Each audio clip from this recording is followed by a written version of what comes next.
السلام عليكم، جمعة مباركة عليكم جميعا. ماتش الأهلي بكرة إن شاء الله في إفريقيا غير أي ماتش.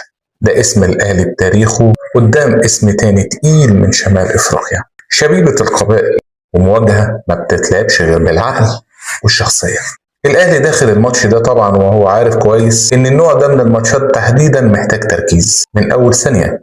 مفيش استهتار، مفيش فرص ضايعة. القراءة الأقرب هو إن الأهلي يلعب بخطته المعتادة 4-2-3-1 أو 4-3-3، ضغط تدريجي، لعب على الأطراف، وتأمين دفاعي يخليك دايما سابق بخطوة. الأهلي قوته زي ما احنا عارفين في التحول السريع، وفي إنه يعرف إزاي يهدي الماتش أو يسرعه، أو إمتى يقتل الماتش من غير ما يدي فرصة للمنافس إنه يرجع. على الطرف الثاني شبيبة القبائل، فريق بيعرف يقفل كويس، متوقع إنه يدخل بتحفظ، متوقع إنه يلعب بخطة 4-4-2 أو 4-1-4-1، يعتمد على التكتل الدفاعي والتحول السريع في الهجمة المرتدة، وطبعا الكرات الثابتة اللي احنا أصلا عندنا مشكلة فيها، وده طبعا اللي بيخلي المواجهة صعبة. فريق بيفرض شخصيته، وفريق مستني غلطة واحدة عشان يعاقب. العامل التحكيمي طبعا هيكون حاضر بقوة، أي قرار، أي احتكاك، أي بطاقة ممكن تغير شكل الماتش تماما، وده طبعا محتاج هدوء وتركيز من لعيبة الأهلي.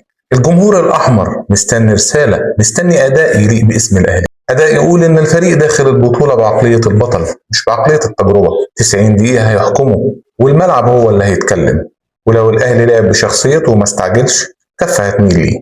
ولو شبيبة القبائل لقى مساحة أو لحظة تردد، هيحاول يضرب فورا. ماتش كبير وليلة إفريقية تقيلة مستنية كلمة الأهلي. وأنت صديقي العزيز، لو عجبك التحليل ومستني كل جديد، اعمل لايك وشارك الفيديو واشترك في القناة وفعل زر الجرس، لأن الكورة هنا غير، والكلام محسوب وفي وقته، ودايما الكورة مع شاذلي. سلام. السلام عليكم، جمعة مباركة عليكم جميعا. ماتش الأهلي بكرة إن شاء الله في إفريقيا غير أي ماتش.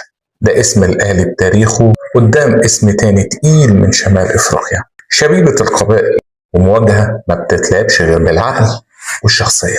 الأهلي داخل الماتش ده طبعا وهو عارف كويس إن النوع ده من الماتشات تحديدا محتاج تركيز من أول ثانية.